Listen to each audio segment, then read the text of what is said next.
Golden State Media Concepts Fantasy Football Podcast is your one-stop shop for fantasy football news and advice. Can't decide on who to draft on the first round? Going gaga on how to line up your team. We've got you covered. Traditional leagues, dynasty leagues, PPR leagues, IDP league, even daily fantasy football league. Join us as we break down all the questions of fantasy football. It's the Golden State Media Concepts Fantasy Football Podcast.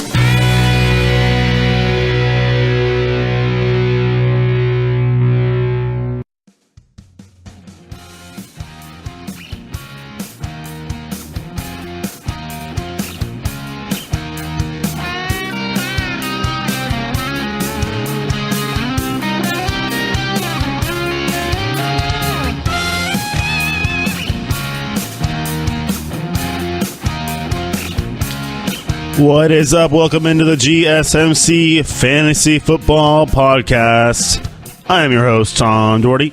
As always, this podcast is brought to you by the GSMC Podcast Network. All right, we're in mid-April, so let's just look at your calendars. Still a few months away from your fantasy drafts when everybody gets well riled up. Oh my gosh, who am I going to pick? Who am I going to pick? What am I going to? What draft order is going to be? Where am I going to be in the first round? Oh my gosh. Calm down. It's April. We have time. You have time to do all of your studies, all your stuff. I mean, when it comes to a fantasy draft, there is a lot to look at. Obviously, there's a lot to look at when it comes to value. When it comes to what position do I want to pick where? What player do I really want on my team, regardless of round it is? How early do I take a quarterback? If you listen to our previous show, I said don't pick one until late. Get running backs early and often, and then mix and match with your receivers, because running backs are definitely the ones where you can get some most value, because running backs are pretty singular. They're pretty singular because they don't have to rely on a quarterback throwing them the ball or having to have a top corner being on them or being double covered if they're playing a certain team. Like if you have you have a top receiver like DeAndre Hopkins, like last year when Deshaun Watson goes down, he got Tom Savage thrown to him, and they just basically double covered Deshaun. I keep saying Deshaun. They double covered DeAndre Hopkins and made Tom Savage throw to somebody else, because they knew, like, okay, we're not going to let him you're not going to give him the safety blanket in DeAndre Hopkins, and where he can just throw the ball up and he can snatch it out of the air. We're going to double cover him, and we're going to make him beat us with another player, which they didn't. The Texans were not very good last year after losing Deshaun Watson. All right, so we're going to talk about running backs. That's why I was kind of talking about that. Running backs are where you want, and rookie running backs. We have talked a lot about the rookies in this show because we're coming up to the draft, but I just wanted to go over some other players we haven't talked about quite yet. I don't know who is going to be. I want to talk about quarterbacks, but we don't know who's going to be starting on their teams. None of them could be starting. I mean, we don't know. I mean, the only one I'm thinking it could be starting is maybe Sam Darnold, but the Browns haven't even come out and saying that they like him. I know the Giants don't really like Josh Rosen, but they do like Sam Darnold. He ain't going to start in New York yet. That's kind of just saying that, hey, we're not gonna. If Sam Darnold gets picked first overall, we didn't get the guy we wanted, so we're not gonna take a quarterback. Basically, just protecting themselves. A little NFL take right there, not fantasy related, but just it kind of is, because you can't start. You're not going to draft Sam Darnold anyways. All right. However, there are some running backs to talk about. My favorite one, just off the bat, I know the Saquon's out there. I know Saquon's talking big game. Oh, nobody's giving me the love. Dude, you're going to be picked for top 5. You're going to be a running back that gets picked top 5. It's fine. But the guy who I like is Sony Michel from Georgia. If you did not watch the college football playoff this past year in January, you did not see Sony Michel then. But if you did, like I did, then you saw how talented he is and how he is definitely comparable to an Alvin Kamara or even an Alvin Kamara or a Jerick McKinnon, a guy out of the backfield, maybe we'll just stick with those two guys. I'll think of the other guy. I don't know why. I had drawn a blank right there. But so we got to talk about those guys that are going the receivers. I mean, these running backs that are going to be going in the draft this year. And Sonny Michel went to Georgia. I mean, he's definitely somebody who can help your team. Maybe that be that fourth running back or third running back you pick, or it's just a sleeper guy that nobody else knows about, because I feel like he's going to get some touches. Depending on, obviously, that's tough. That's why it's tough to talk about right now. I mean, we are getting close to the draft. We're about 14 days away from the draft. And 2 weeks exactly, actually. Today's Thursday. We're exactly 2 weeks out from the draft. Hallelujah. And so we just have to think about the fact that we don't really know the types of teams these players are going to be going on. But Sonny Michel on a team like Denver, or a team like Arizona, who needs kind of a secondary running back who kind of has a bigger running back. Like, I know that Arizona has Johnson coming back from David Johnson coming back from injury, but he's kind of that bigger running back. When you have Sonny Michel who's going to catch the ball out of the backfield. So for those PPR guys, all you in those PPR leagues, that maybe even the ones that are in the bigger PPR leagues, where you're going to see a lot of those running backs go, and you're not going to have as much of a basis to draft it when it gets later in the game. If you need a running back later in the draft, you need a running back. So if you just definitely need something like that, look at Sonny Michel, because I think that he's going to be somebody who's going to get a lot of catches out of the backfield.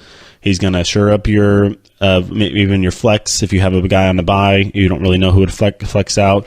But definitely, I mean, his numbers in college don't really pop off the board, but that's because he shared workload with Nick Chubb, who's also a top running back who you could think about drafting as well later rounds.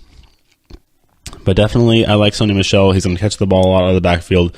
I mean, Saquon Barkley is going to be that number one guy. You got Darius Guice coming out of LSU as well, if we're just looking at top rookies to watch on your draft day.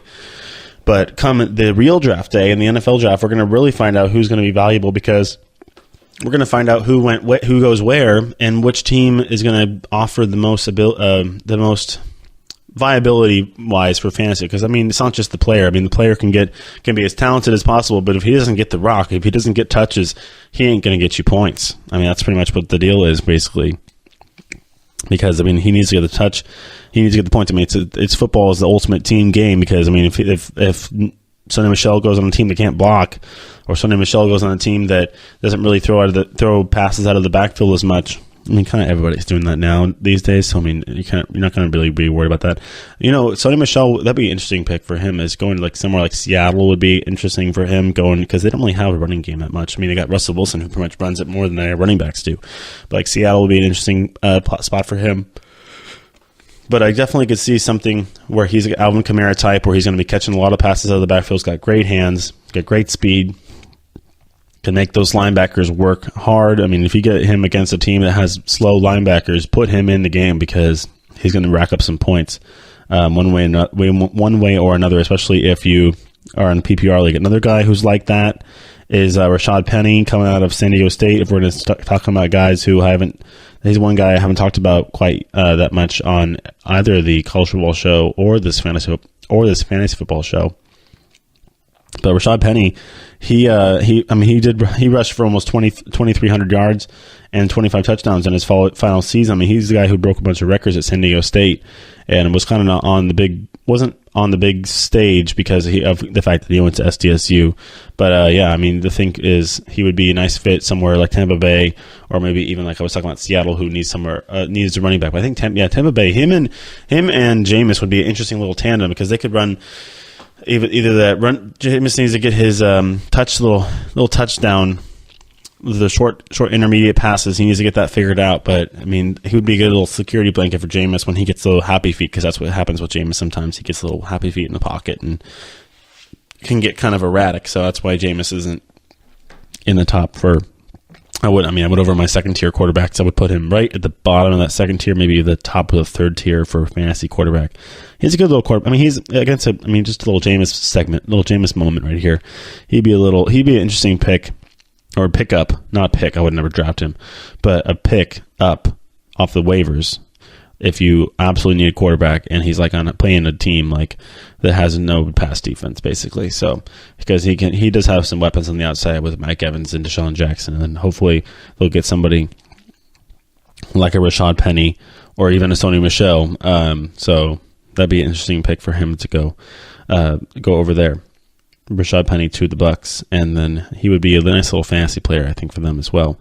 I've talked about Ronald Jones a lot as we continue through our running backs here. I talked about Ronald Jones a lot, the fact that he is just an electric playmaker. I mean, he has all those skill levels in college you'd like to see on the NFL level. He's got power, he's got feet, he's got good ball security skills.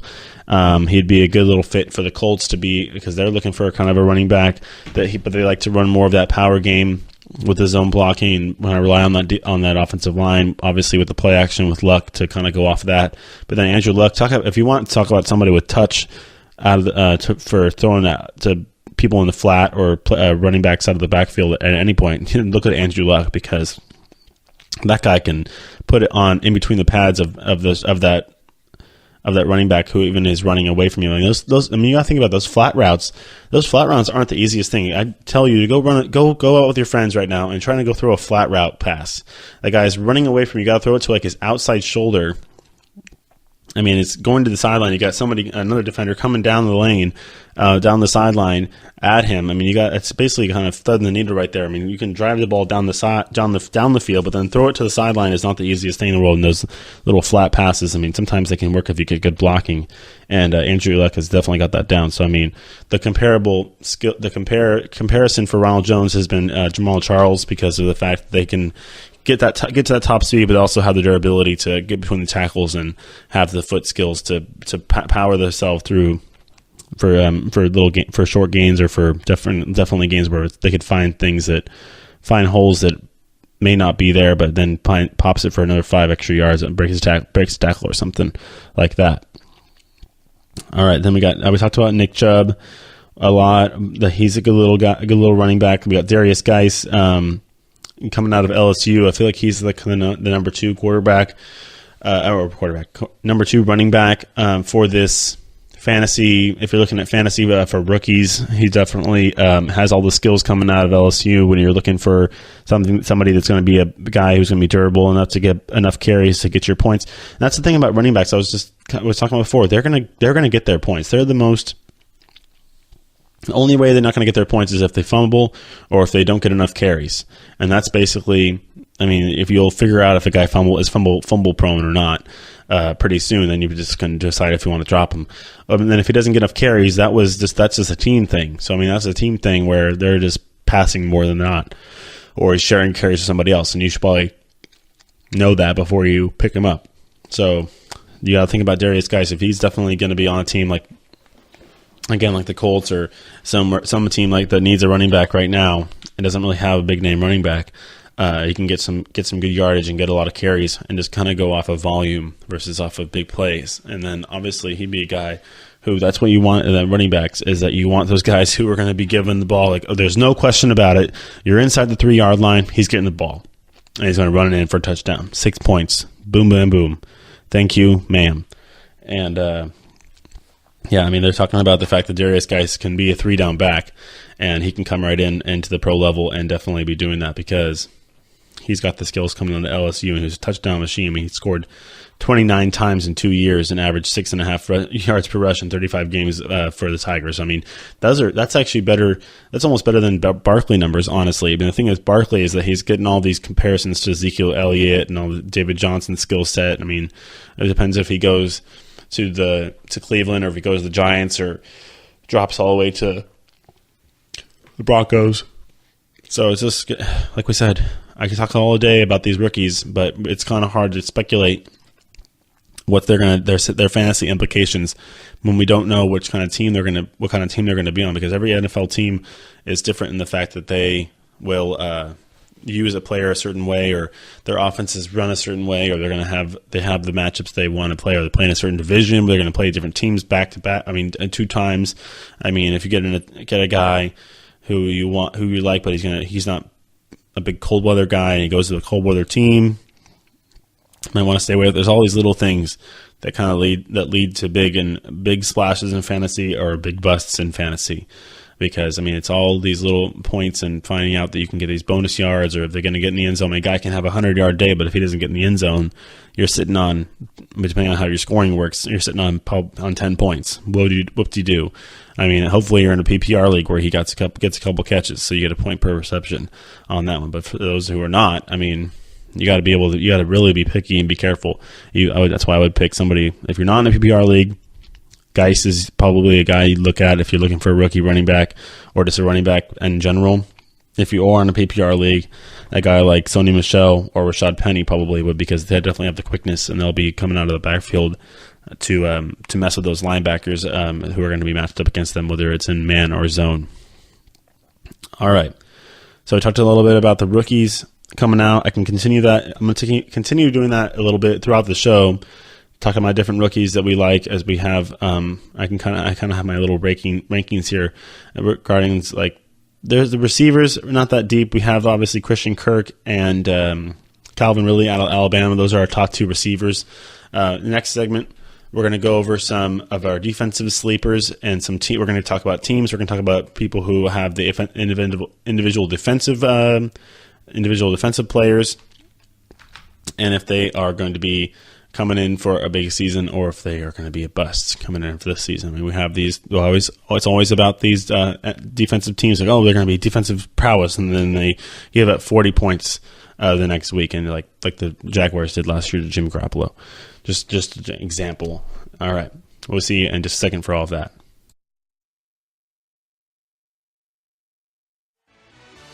Are you looking for the very best NFL and college football podcast? Then check out the GSMC Football Podcast. Get the latest football news both on and off the field. From the NFL Draft to trades to the rumor mill to the NFL Combines, they got you covered. That's GSMCpodcast.com/football-podcast. Get updates on college rivalries, game day insights, and much, much more. It's football talk the way you want it. This show eats, sleeps, and breathes football. Don't forget to like them on Facebook and follow them on Twitter. Visit GSMCpodcast.com for more info.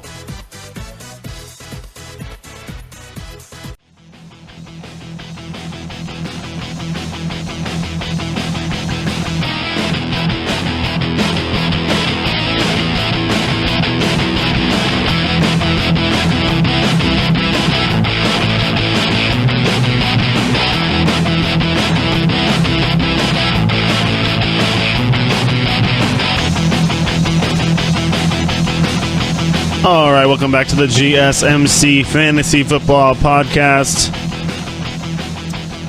We're talking about just different running backs to drafts and different rookies. We like talking about rookies because it's April and it's almost exclusively all the news you see these days is rookies coming out and where they're going to go in the real draft, and then that's going to definitely have implications in your drafts because, like I said in the previous segment, it's all about the way a team will use a player. If you want to draft a rookie, like you think we're going to have another Alvin Kamara like last year, and we're going to have a big rookie sensation come out and definitely affect your running, your team's running in your standings for your league and your fantasy league. So this segment, we're actually going to switch gears and we're going to go over to the defensive side. Because defense obviously can help you. We have our different leagues out there. We have leagues where you just pick one team. That's kind of prototypical. Then you also have leagues, the cool leagues that have the individual defensive players. So where you have either one defensive player you pick along with your team, or you have 5 players where you have a safety, a linebacker, corner, and a defensive lineman. So we're going to talk about different teams to watch. We'll talk about different teams just in a second, and we'll talk about some players that we like coming into this year and some matchups we like. Obviously, there's the big guys like Aaron Donald, J.J. Watt. We'll see if he stays healthy. And then the corners. I mean, you have watched Kevin Byard. He's a great safety for the Titans. He's not really a sleeper because he was a Pro Bowler last year, but I mean, not many people know about him. Not even Deion Sanders knew about him. I advise you to go look at the little Twitter conversation Deion Sanders had with Kevin Byard. And when Kevin Byard came out and said, "Hey, why am I not getting considered for this all-team defense?" and Deshaun was like, I mean, not Deshaun. I keep saying Deshaun. Why do I keep saying Deshaun? Dion, it's his D names. Dion came out and said, "Hey, wait, just continue being a fan. Why you were my?" Kevin's like, "Dude, I'm a player. Like, I'm talking about myself right now. Like, you should actually pay attention to the players. You're an NFL analyst on NFL Network. I mean, come on, dude." So, if you're looking at defensive players to draft, Kevin Baird is a great safety. Somebody I would definitely look at if you're looking at for defensive players to draft. I've never been in an individual defensive player league where you have 5 different defensive players. I've definitely been in one where you have one, where it just goes off of one guy's thing, and you also have your team as well. I got Von Miller that year. So, I mean, you have your big guys like, it's like saying J.J. Watt, Von Miller. I mean, you got Whitney Merciless at linebacker if he can get healthy. That Texans defense, man, they have to, if they're healthy, they're really good. You still got you got Joseph over on the outside in the corner. You got obviously J.J. Watt and Merciless, and then the whole rest of that defense can be pretty nasty. If they got to watch out for the Texans. We'll see who they pick. I think they're picking they're picking like 6th or 7th this year, or 8th. I think because they were like 4 and 12. But wait, they're picking 4th. But the Browns got their pick. Whoops. Sorry, Texans. That's right. That's what you gave up. That's what you had to do to get rid of Brock Osweiler. You had to give him your pick to get Brock Osweiler. That's why the Browns have 2 picks in the first 10 in the first 5 picks. So Kevin Baird, looking at your safety at corner. We'll see what Richard Sherman can do in his little renaissance here with the Niners. Definitely not a top corner, but I think Marcus Peters coming over to that new scenery with the Rams, and then obviously having McKeep Sleep on the other side is going to be a cool little tandem there. So you can pick one of those guys to have as your corner. The Rams defense, another highly touted defense if you're looking at just teams to pick when it comes to just defenses. So, I mean, we're talking about sleepers. We're also talking about the favorites, of course. We'll get to my sleeper for defense, for team defense. And then defensive, a linebacker. Linebackers are tough. You got lots of different, very talented linebackers out there. If Sean Lee can stay healthy for the Cowboys, he's definitely a high top end linebacker right there. So that's going to be. People don't really think about him that much because he's hurt a lot. But Sean Lee definitely a guy if he stays healthy. And obviously you have Trent Murphy. Actually, he's a defensive end. He's a defensive lineman. We'll get to that eventually too. But no, Sean Lee for the Cowboys. And then you have some other guys on the outside like Khalil Mack. I mean, you can call Khalil Mack a linebacker. I mean, that's just the kind of defense they play. He does play with on the line, but he's technically a linebacker / defensive end kind of hybrid where, he'll drop back in coverage, but also will come after your quarterback. So, however your league is oriented regarding defense, I would look at Khalil Mack for a bounce back year if he had a little bit of a down year last season, and the whole Raiders team had a down year last season. Continuing on, so we're talking about some teams as well. I think my sleeper for defense this year, team defense, is going to be the 49ers. I know they're coming back without. I think they haven't decided whether they're going to bring back Eric Reed, but they have those 2 safeties up top. I mean, they got Jimmy Ward and Jaquiski Tart, and they also have on the corner they have Kello Witherspoon. Their defense is young. They just have a young defense. I mean, right now they're still dealing with the Reuben Foster situation. There was some breaking news this morning saying that he actually was charged with the domestic violence, unfortunately. So it looks like he's not going to be available for the 49ers. Got to deal with all that stuff. I mean, that's just when you don't want to talk about get away from football for a sec, man. You just have to deal with your legal stuff and get your mind right and get him all taken care of. See what he's going to have to deal with. But I mean, his time with the Niners is likely over. Continue on their defensive line. We're continuing talking about the Niners and my sleeper defensive pick for a really good team defense. They obviously have bulked up the defensive line over the last few seasons with first-round picks. I mean, they got DeForest Buckner, they got Solomon Thomas. They still have Aaron Lynch, hopefully on the outside. He's a linebacker, looking like he's going to be going out wide on the outside to rush that quarterback. So I mean, they definitely can get after you, and then try and have some good defense on the backside where you're going to have to back up with that backing up that Jimmy Garoppolo offense, kind of go back and forth. I mean, the Niners are going to kind of be that sleeper pick for just being good in general this year. But for fantasy implications, I would think about the Niners to be a team that you can take as a defensive team all together. All right, so continuing on, we have the Titans. I mean, the Titans' defense was pretty good last year, enough to make the playoffs. You had Jaguars. They're going to be coming back with the top defense. I don't know if it's the top defense in the league anymore with the Rams. And then obviously you still have the Vikings defense, which is just absolutely crazy. I mean, that's going to be a safety right there. You got to think about Xavier Rhodes at corner is going to be a guy you can think about for one of your individual draft positions. And then you still have their Aaron Sendejo as a safety to think about for your individual defense position. That's the one thing I kind of want to do that. I want to do that because I mean that's when you know that you have some serious football knowledge, because that's what some serious stuff you have to think about. It's like, okay, tackles, interceptions, fumbles. I mean, those things are kind of random. But you can think about a guy who gets tackles and tackles and tackles, and they definitely are going to be all over the field. You know, like a fast linebacker or something like that, something like a Clay Matthews who can get all over the field and get some tackles on you for your team. I mean, that's how they're all points. If they all get points, or if you get points, like percentage points per tackle. I mean, I feel like a point per tackle would be a lot for a individual defensive player. But yeah, no, they definitely could can figure that stuff out when it comes to different defensive players. You still have Everson Griffith, who's going to be coming after your quarterback. You still have different players who's going to be number one tackles. You got Harrison Smith at safety as well, who's going to be coming after your receiver, who can even blitz off the thing. All these different blitz packages. Even you can get a top safety who's going to get you a few sacks in the season because of the way you have these teams come with their blitz packages. But definitely some teams out there you got to look at.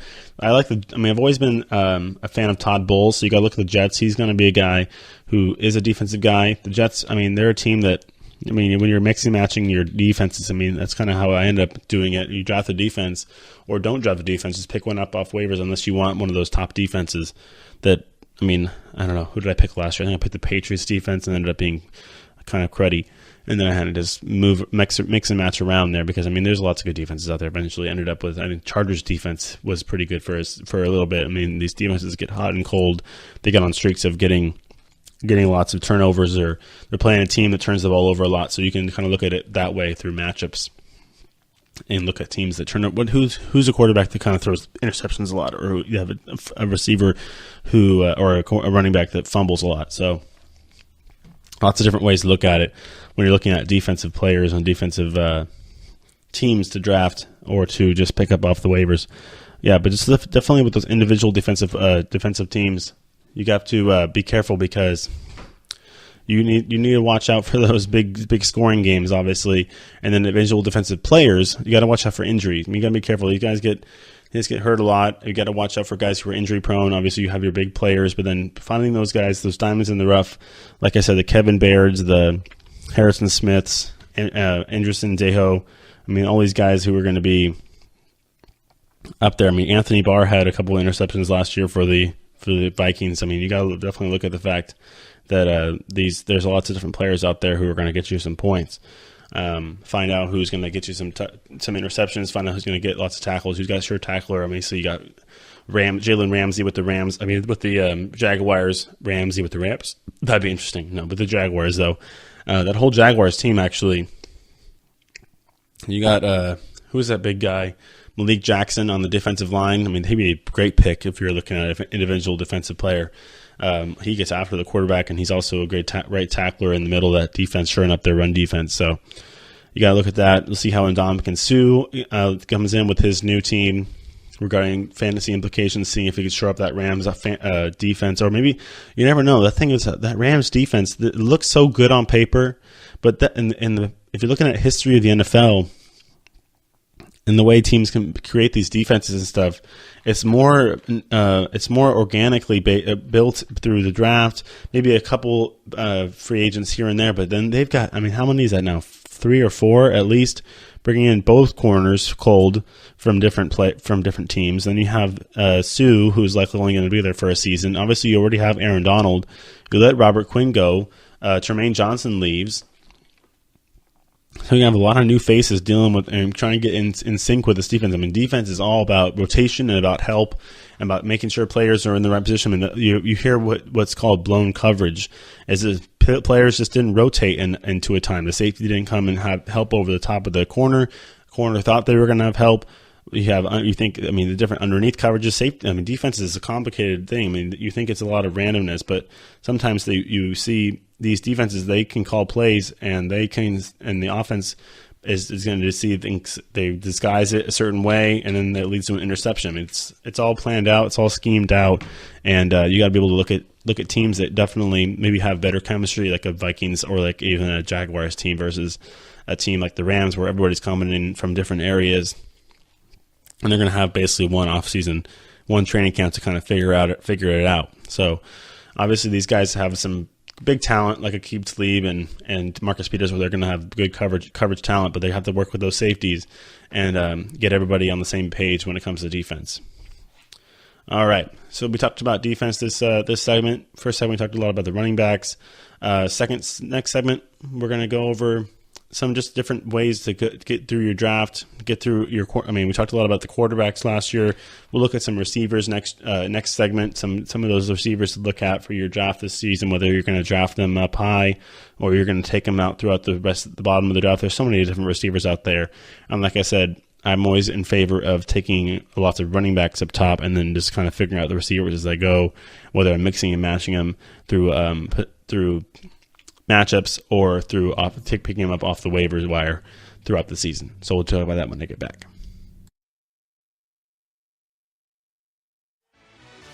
Check out the show that's built on the MMA. From the UFC to extreme cage fighting, they got the fights covered. Check out the GSMC MMA Podcast. Get the latest news on past or upcoming fights. Join us as we talk to and about some of the biggest names in the MMA, past, present, and future. When it's the fight game, there's just one show to check out. GSMCpodcast.com/MMA-podcast. Don't forget to like them on Facebook and follow them on Twitter. Visit GSMCpodcast.com for more info.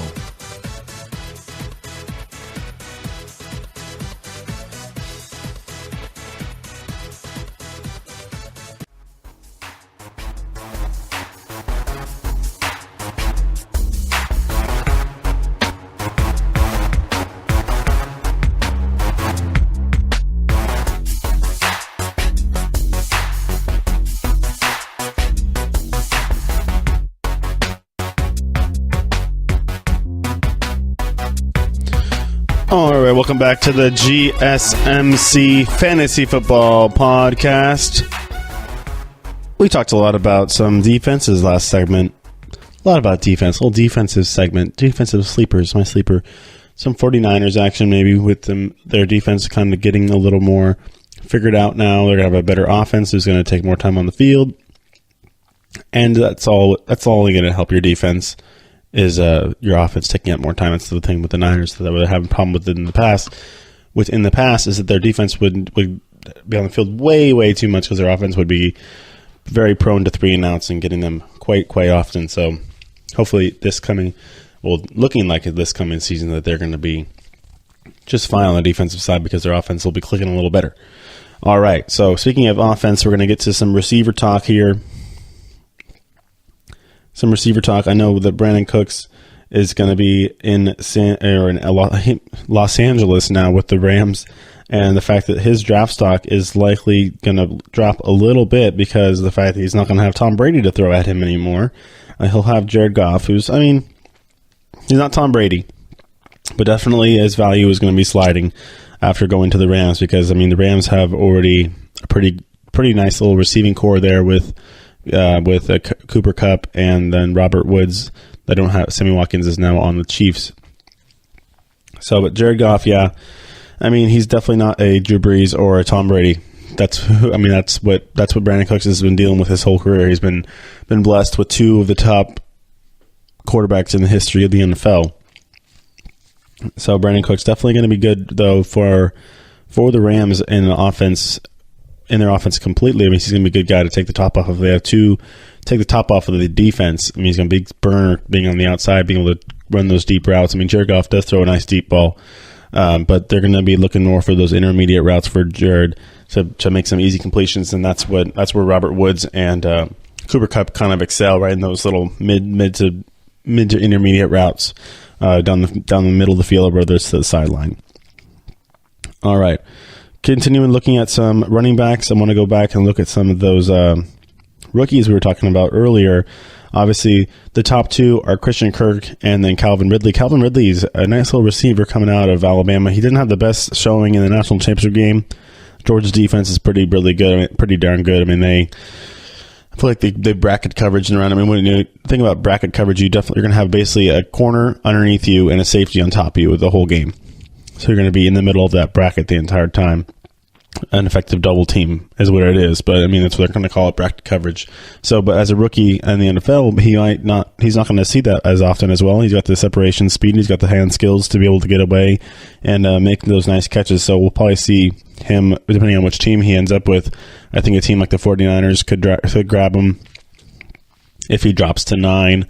Or somewhere around in the 8th, or if he goes to 5th to the Broncos, if they're looking for a receiver. But definitely an interesting little talk about there. So definitely some questions regarding these fantasy football and their offseason. So you got lots of rookies. You got some Patriots questions regarding the fact that they went and got from Buffalo. They got Matthews from Buffalo, who was on. The Eagles had a really nice season. Jordan Matthews he had a really nice season with the Eagles, but then he went over to Buffalo in the trade he was traded over to Buffalo, and then now he's over at playing for the Patriots and going to be having Tom Brady thrown at him. So you got to definitely look at that. So I mean, there's definitely some receivers to think about when you're thinking about Brandon Cooks, and there's probably some guys you'll probably want to think about before drafting Brandon Cooks if you're going to draft Brandon Cooks, because he's not going to have a Drew Brees or a Brady. I mean, you got Edelman go into Miami. Josh Gordon's going to be a good guy. I mean, there's definitely some guys with talent that you could pick. Instead of that Brandon Cooks value, but just at a lower draft pick. I was sort of saying, if you were taking my advice from the last episode, where I'm saying taking running backs early and often is the way to go when you can have a lot of receivers that you can get for big value but later in the draft. I mean, depending on what kind of education level your league is at. I mean, if you have guys picking Dez Bryant in the 4th round, I don't know what your 3rd round. You still got, Chris Hogan, Cooper Kupp, Jarvis Landry, Laurie Fitzgerald, Allen Robertson, Marvin Jones, Josh Gordon are all guys that aren't really top guys. And top guys. I mean, Larry Fitzgerald was up there. He's getting a little older though, but they're not top guys. But they're guys that you can definitely think about maybe in the 7th, 8th, 9th, 10th rounds if you're looking to fill out your quarterback, your receiver slots there, and for your fantasy leagues. But I mean, the only receiver I would ever think about taking in the 1st round is if I didn't have a top tier running back to pick anymore, like if the Zeke's or the Ezekiel Elliott or Todd Gurley was gone, or if Bell was gone, David Johnson's gone. I mean, listen, that's already 4 picks down the list. So if you got a late pick basically in the 1st round, and Antonio Brown, that's it. Just Antonio Brown. If Antonio Brown drops to you, go ahead and snag him. Like, that's basically it. I wouldn't pick ODB in the 1st round. I wouldn't pick any other guy. I wouldn't pick T.Y. Hilton in the 1st round. I wouldn't pick anybody else in the 1st round. I mean, we don't even really have that many number 1 receivers anymore, except for, maybe Odell, but he's coming off injury. We'll see what he does with this whole drama in the offseason. Definitely looking like he's staying with the Giants, though. But, definitely Cooks. Well, he's just a little too soon to be saying he's a top 4 round guy. I mean, he's probably more of a 5th round, 6th round guy. Then for Hogan, definitely a value selection. Chris Hogan when you have Tom Brady throwing at you, your draft stock's probably gonna boost a little bit, but definitely it's like a 7th round guy in there. And then the same thing, like you got to think about those running backs. You cannot forget about the running backs. I mean, you got those guys; they're pass catchers too, especially in PPR leagues. I mean, I talked about him last season. You know, Jerick McKinnon. I mean, round 3, he's going to be the new starter in San Francisco. Why not? And then Dion Lewis looking like he's going to be sharing touches with Derrick Henry in Tennessee. So you got to think about him maybe going a little later down in the draft. So talking about running backs there a little bit when you're thinking about as you're going to your draft there. But the thing about receivers is, it's like I talked about, it's all about the matchup. It's all about the matchup. It's all about finding out, okay, who's going to be covering him? Who's the what's the defense looking like? Is my quarterback the quarterback that is his quarterback, the receiver's quarterback, hot? I mean, that's why those big guys, like you got AB, he's got Big Ben. I mean, Big Ben's a good quarterback. They have a great chemistry together. They've been playing together for a long time. He's going to find him on the field. He's going to find him. I mean, hopefully Corey Davis can stay healthy. I mean, he's another guy maybe you think about in like the 2nd or 3rd round, but then you think about his quarterback throwing to him. You got Marcus Mariota. The guy's really up and down. So what does that mean for Corey Davis? Corey Davis is a great player in himself, but he doesn't throw himself the ball. Like I'm talking about, that's why running backs are probably so much more valuable, is because they can just run the ball.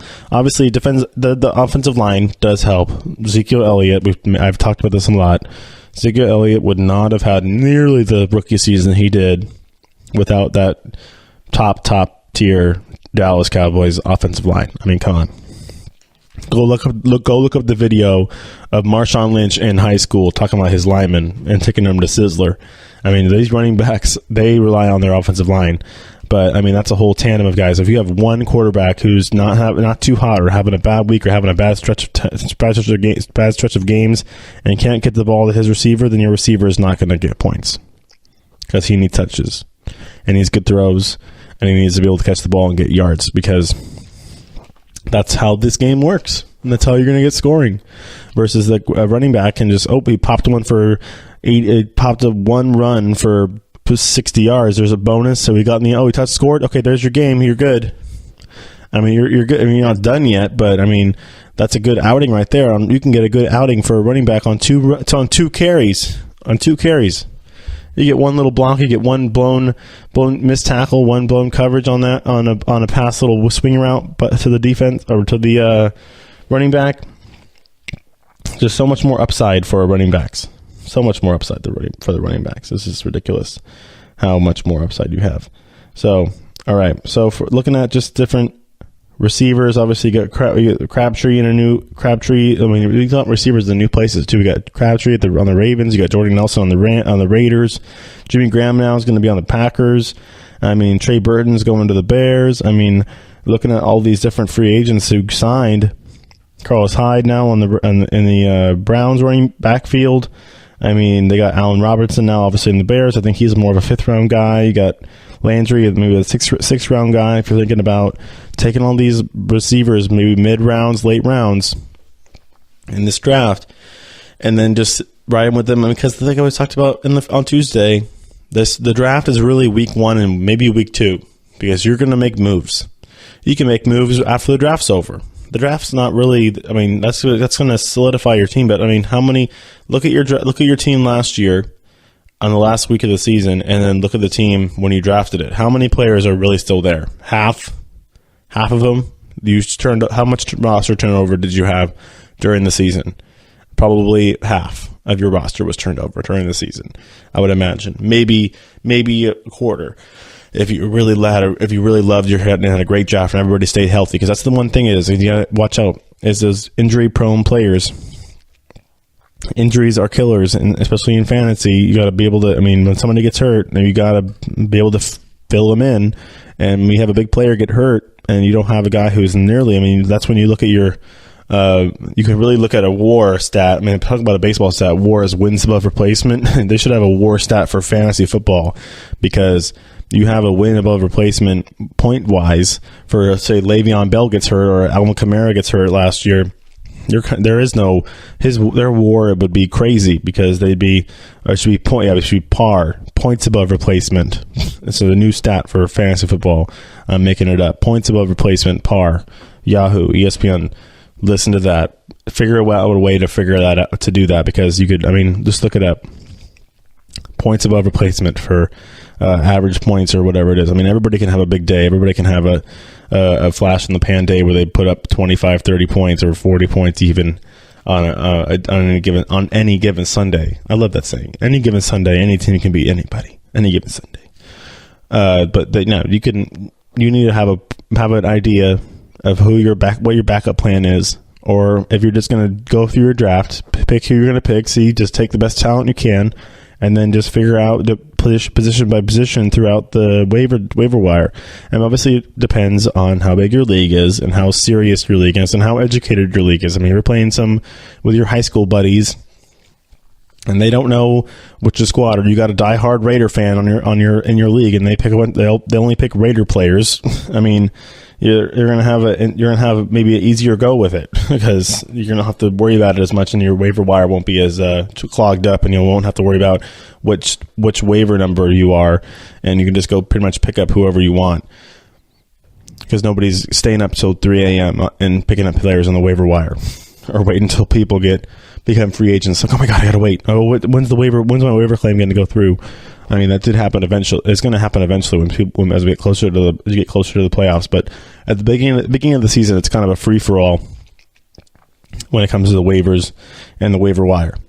All right, so that's going to finish it off for this segment. Next segment, we're going to talk about some updates and just maybe some different mock draft stuff coming up. It's off-season fantasy football talk as we get closer to the real NFL draft and seeing where all these rookies are going to go and seeing if their draft stocks, their fantasy draft stocks, raise up through their real draft or if they plummet because they went to a cruddy team. All right, we'll be right back.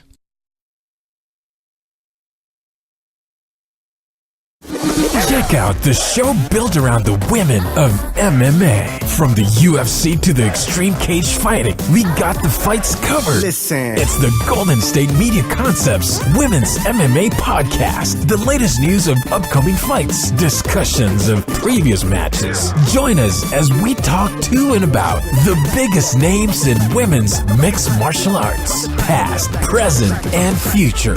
When it's the women's fight game, you know where to listen to. The Golden State Media Concepts Women's MMA Podcast.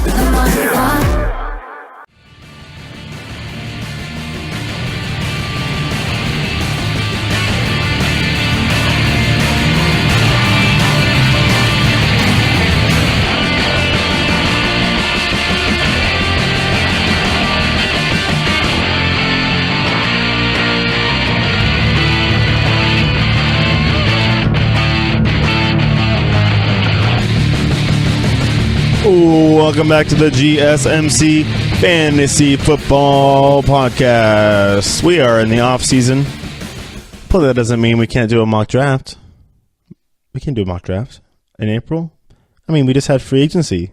We can do a post free agency mock draft. Why not? Why not? All right, we're just gonna go right into this. We're gonna see how many rounds we can get through. It's a Thursday here at the GSMC Podcast Network.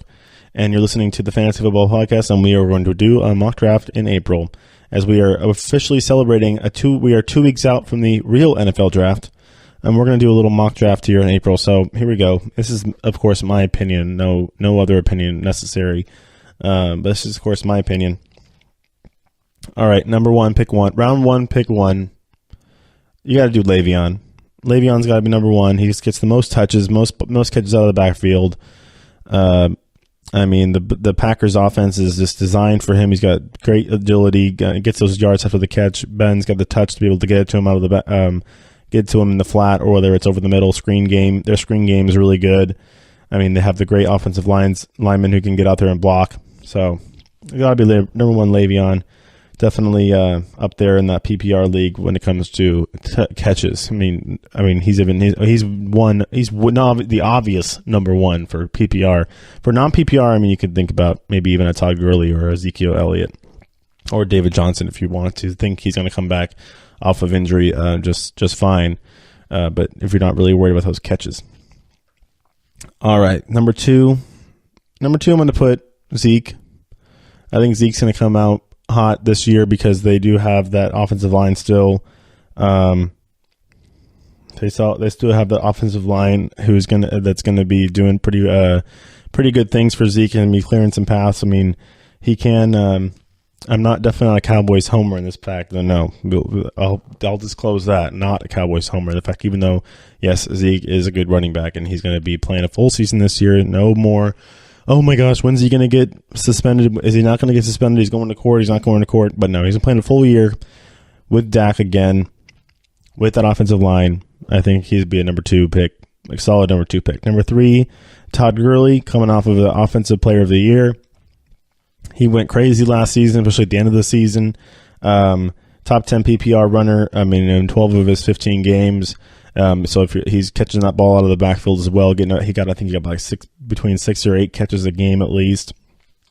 Throughout last season. So he was my pick for MVP last year, but don't think he'll fast fall behind either maybe 2 or 3 in pretty much any draft. Number 4, I'm going to put Antonio Brown number 4, honestly, because it's not really. You could think about maybe another running back, but I don't think those running backs are quite up there yet. If you really want a guy who's going to just rack up points every week, is going to get those catches, got Big Ben. There's really no downside. I said pick. If there was a receiver to pick, I'm contradicting myself a little bit here, saying that if you're 7th or 8th, maybe if you have Antonio drop to you. But honestly, I think Antonio. I'm looking at the rest of these picks. These players here as I kind of formulate my picks out. I'm thinking. I think Antonio still is a solid number 4. At number 5, I'm going to put Kareem Hunt right there. He was a machine as a rookie last season.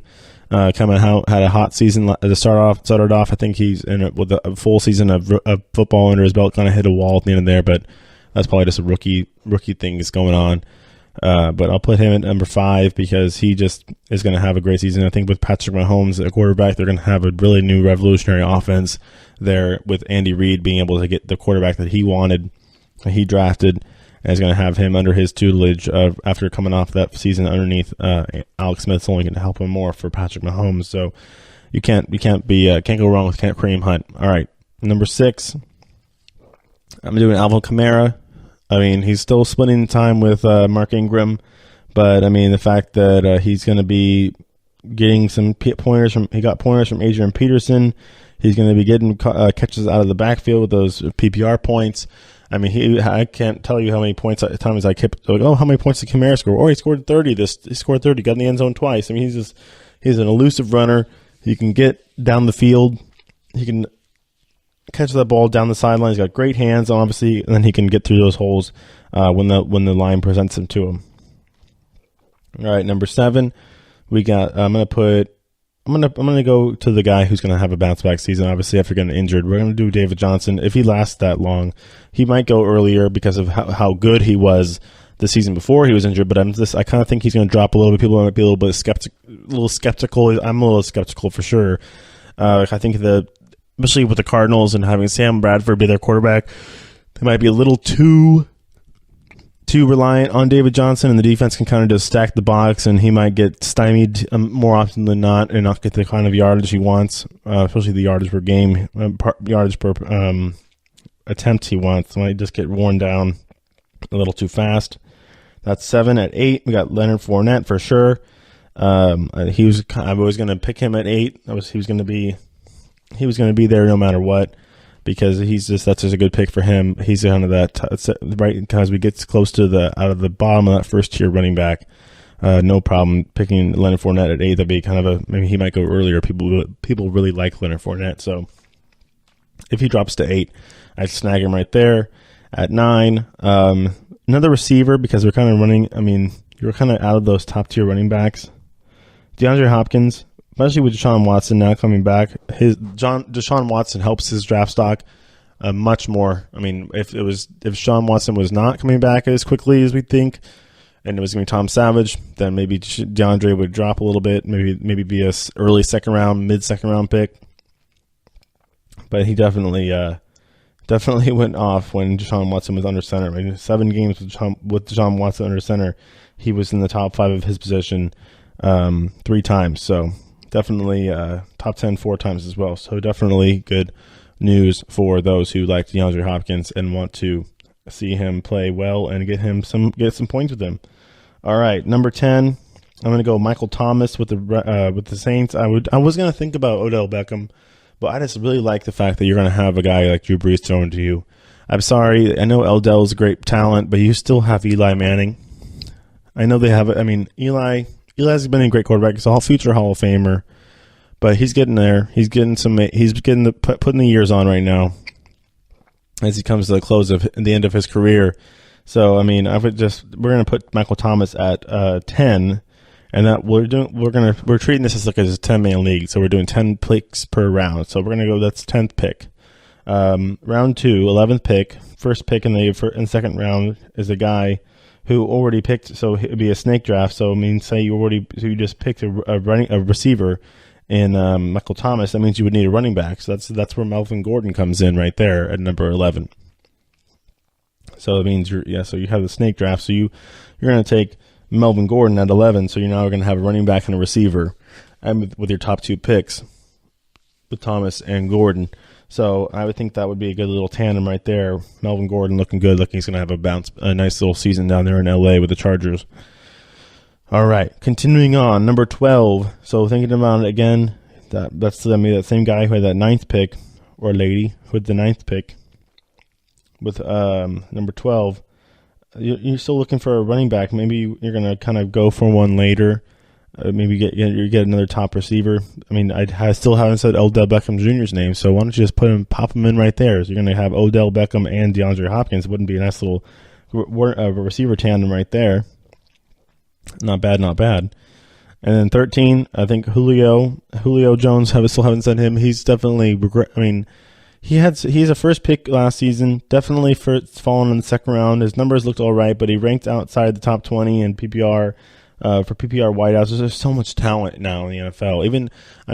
As much as I've kind of badmouthed receivers this whole time, there is some serious talent in the NFL when it comes to receivers. It just depends on their quarterback. And with Julio, he's got Matt Ryan, and Matt Ryan is Matt Ryan.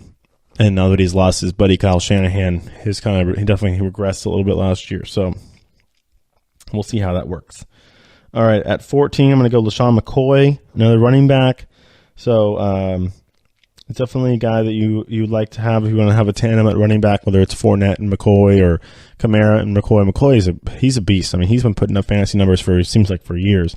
He was one of my better running backs a couple years ago. He put up some serious numbers for me. So, I mean, you got to love LaShawn McCoy. That's at 14. At 15, Mike Evans. If Mike Evans can get open and that's half of it, number one. But then you have to think about Jameis Winston and the fact that he's got to still throw him the ball. I mean, Jameis Winston's so hot and cold. I mean, they had a really interesting season last year. I know Evans he was dealing with the suspension and stuff because of some on-field things he was doing. And he's a great possession receiver, can go up and catch the ball up in the air. I think Jameis needs to get a little more better of a feel with that connection with him and Mike Evans to get him, because I mean he's a guy, big dude, definitely a big target in the end zone, but he needs to get more, and he needs to get in the end zone more often. He didn't do it enough last year. All right, 15. AJ Green still up there. He's dealing with Andy Dalton thrown to him, but I mean he's still a really talented guy. I mean AJ, you can't go wrong with AJ Green. He'll still pull up points. He'll get his touches. And then at 16, gotta like Keenan Allen. Actually, I think we're at 17. That was 16. Was AJ Green 16? 17. We gotta think about. Do we go Dalvin Cook or do we go Keenan? I like Keenan Allen. There's a lot of receivers up in here. I mean, we talked about all of our running backs in the first round. Obviously, there's a lot of receivers up in here, but we still got Keenan Allen to talk about. And he's a good number one receiver there for the Chargers. You got Phillip Rivers thrown to him.